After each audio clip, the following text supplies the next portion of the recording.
આજનો સેશન અમે અટેન્ડ કર્યો એમાંથી અમને એ બધી વસ્તુની જાણકારી મળી કે જે અમે વિંચિત જ ના હતા કે ખરેખર આપણે બાળક આવવાનું છે એની માટે શું તૈયારી કરવી જોઈએ, મેન્ટલી કેટલું પ્રિપેર હોવું પડે, બંને વચ્ચેની કેવી અન્ડરસ્ટેન્ડિંગ હોવી જોઈએ, કઈ કઈ બાબતોનું ધ્યાન રાખવું જોઈએ, દિનચર્યા કેવી હોવી જોઈએ, આ બધી વસ્તુ ખરેખર જાણવી ખૂબ જ જરૂરી છે કે એક સારા અને આપણા એક્સપેક્ટેશન મુજબ આપણું બાળકનો જન્મ થાય અને આપણે એને કેવી રીતે એની સાર સંભાળ રાખીએ એવા ઘણા બધા એક્સપિરિયન્સ આજના દિવસમાં લીધા અને એને ફીલ કર્યા.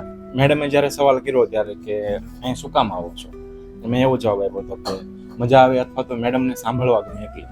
પણ મને એટલે અહીંયા સાંભળવું ગમે છે અને મજા આવે છે કે હું ક્યારેક મૂવી જોવા ગયો હોય અથવા તો ક્યાંક ફરવા ગયો હોય ત્યારે જે મને અનુભવ મળે અથવા તો જાણવા મળે એના કરતાં મને અહીંયા વધારે જાણવા મળે છે.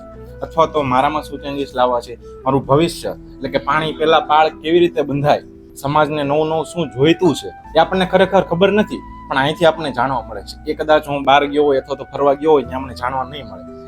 આજે જનરલી કેવું એક આપણે કોઈ બી સેમિનારમાં જતા હોય તો 1-2 કલાકમાં આપણે મોસ્ટ ઓફ કંટાળી જતા હોય, પણ આજે 12 કલાક કેમ નીકળી એ ખ્યાલ જ ના આવ્યો.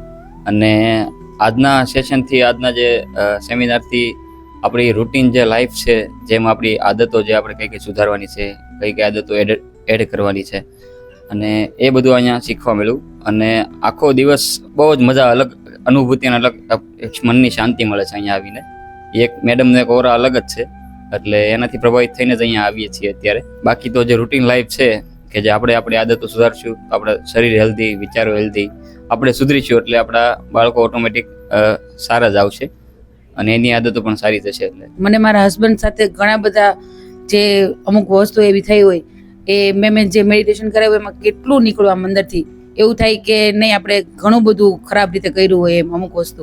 તો મેડમની એવી મેડિટેશનની આમ ઓરા જ અલગ છે કે અંદરથી બધું આમ એક્સપ્રેસ થઈ જાય એમની સામે.